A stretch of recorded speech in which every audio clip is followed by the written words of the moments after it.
We'll call it a kinder, gentler water authority. As temps soar into the high 90s and we wait for the rainy season, we've learned the water authority is taking it easy on water wasters by handing out warnings instead of tickets.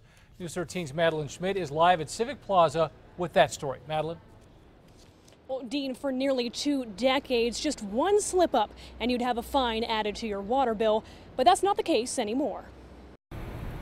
It's a pat on the back and some extra bucks in your pocket for city-county water users. You cannot use a sprinkler between the hours of 11 a.m. to 7 p.m. and that's for all our customers, not just residents.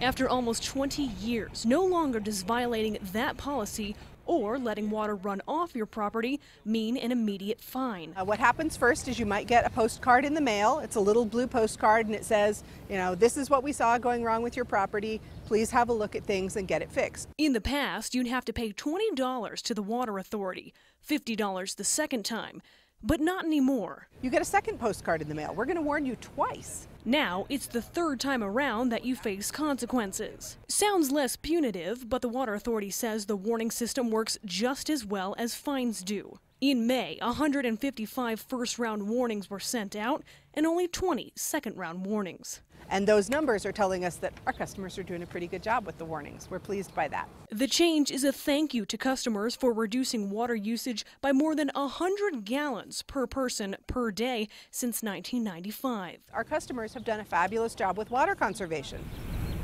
But there's still violators, including the city of Albuquerque. We noticed this large patch of grass in Civic Plaza getting a watering this morning, about 20 minutes after the 11 o'clock deadline. Water Conservation Officer Catherine Uhas said she'd warn the city as soon as possible.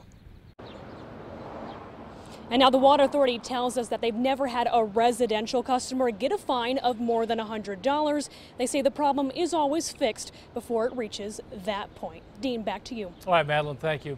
Now, there are several ways to report a violation, including online and by phone.